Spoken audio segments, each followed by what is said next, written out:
Sure. Well, we're living in a world where uncertainty has become the norm. And I think COVID has just accelerated and made that even more difficult. I think one of the greatest challenges that we've got as investors now is that the world is such a small place that if there's a problem in America, we get impacted, or in this case, there was a problem in China and it impacted the entire world very quickly. So as investors, we're no longer isolated. And therefore, probably the person that I like to follow the most is a guy called Ray Dalio. Now, Ray Dalio runs the biggest hedge fund in the world, and he's got a brilliant book, which I highly recommend, called Principles. And in simple terms, he says the only thing we as investors can do based on the challenges we face is to diversify. We diversify across countries, across assets, across currencies, and even across partners. But Chantal, then the challenge comes in, how do I diversify? And so for me, I think the greatest challenge that investors have is that often we have the theory, we kind of know what we should do, but practically to actually do it is a lot more difficult.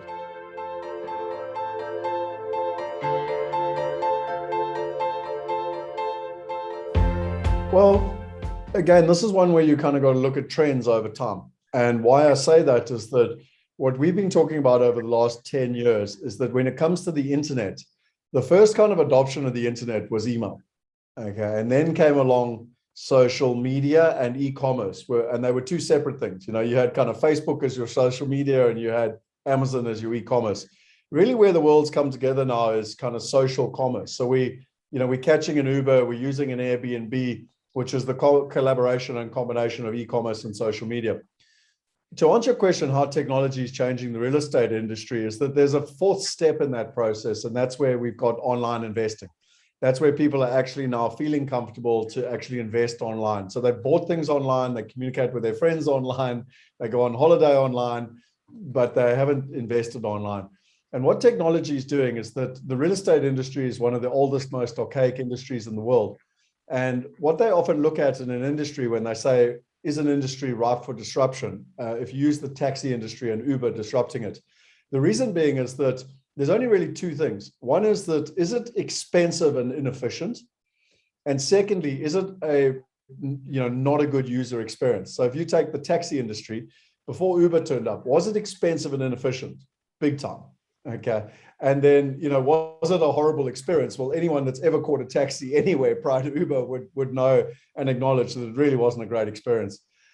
Technology is no different in terms of the impact it can have on the real estate space. Because if you take real estate or property, depending on what word you want to use, depending on where you are in the world, is that if you think about it, I mean, it's hugely inefficient. I mean, massively, massively inefficient. And it's equally very expensive. There's 16 different middlemen on average between an investor and their investment. 16 middlemen.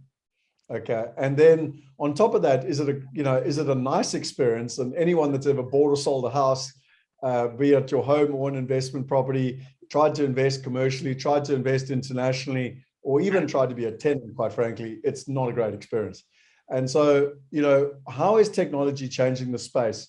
In simple terms, people have got used to doing things online. They've got used to having meetings online. They've got used to collaborating online. They've got used to buying things online. And now what they're doing is they're getting used to investing online. And that's going to have a dramatic impact on the property and real estate space. And to put this into perspective, there's a platform in America called CrowdStreet that raised $1 billion through the COVID pandemic. And with literally the best real estate partners in the industry, because people could no longer go to financial advisors. They could no longer fly to New York and go and meet with the institutions. They had to do it online. And there was a dramatic change in the user experience. And because of that, they're now raising 10, 20, $50 million in under a week. And so whether you're an investor wanting to get access to the best opportunities, or whether you're a property partner, a real estate partner, developer, investor that's looking to get access to capital, both of them have now got access to a far more efficient market, a better user experience at far lower costs.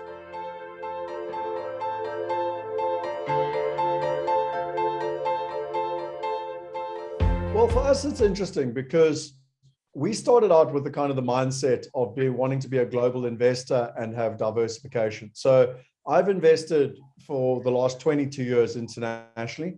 And I tend to find it's interesting because no one market is perfect. America, you can't always, America can't always be the best place, and England can't always be the best place, and Australia, et cetera, et cetera. So from a wealth migrate perspective, there's a couple of things when you ask about innovation.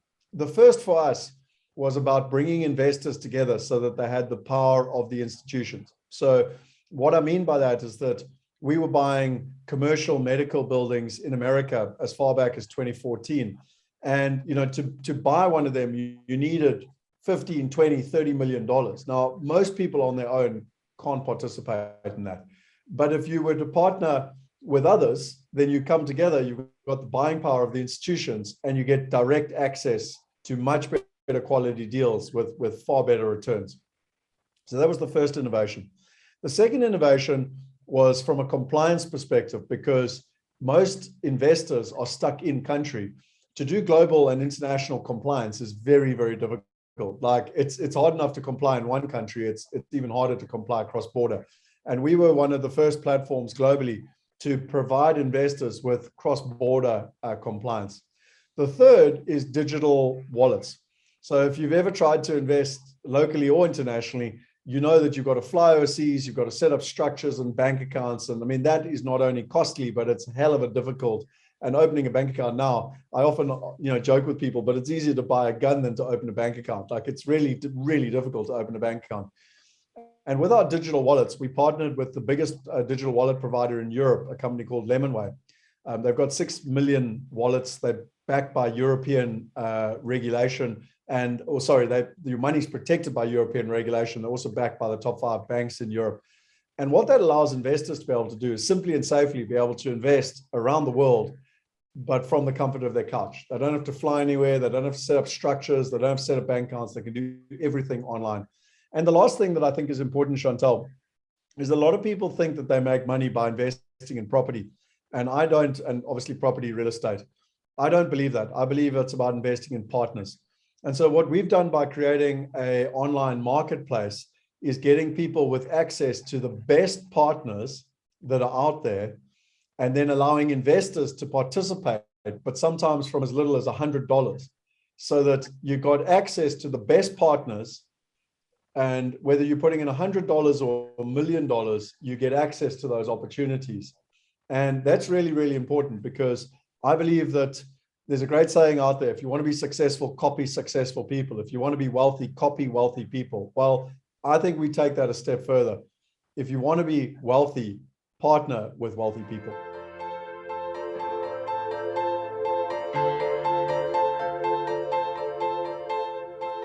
Yeah, so we've discussed it to some extent already, but the best way to describe it is that if you and I were to buy a house, if 2 or 3 or 4 people bought a house together, in simple terms, what we would do is you would have the house, and we would create a SPV. It's a special purpose vehicle. So depending on where you are in the world, that might be a PTY Limited if it's in South Africa. It'd be an LLC in America. It would be an LLP in England. But in simple terms, it's a company. And that company would own the asset 100%. And then say you put in 25% of the money and I put in 25% of the money and the other 2 parties put in 25 each. Each of us would own 25% of the company that would own 100% of the asset. We would get a mortgage. We would have to agree how we're going to manage the property, and we'd have to agree when we're going to sell the property. And traditionally, that's the way people have bought properties for decades, if not centuries. The challenge is that you and I need to know each other, like each other, and trust each other. Whereas what we've done in terms of crowdfunding and technology is we've just overlaid that process with technology, so that you and I can invest in a property, whether it's in South Africa, in England, Australia, America, or Europe, using the exact same methodology, but just using technology to be able to do it simply and safely. So in simple terms, it's people coming together to have the buying power of the institutions.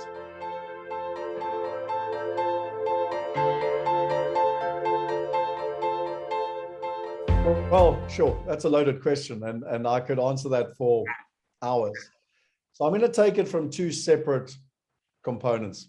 The first component for me in terms of insights for your readers is that the technology space and exponential technology is changing the way that we live. We all know that, that's that's like a common sense question.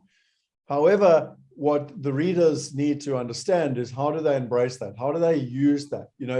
If 25 years ago you'd understood how important the internet was going to be, what decisions would you have made differently? If you could go back in your life to 1995, what would you have done differently? Would you have maybe, done some, copied Jeff Bezos?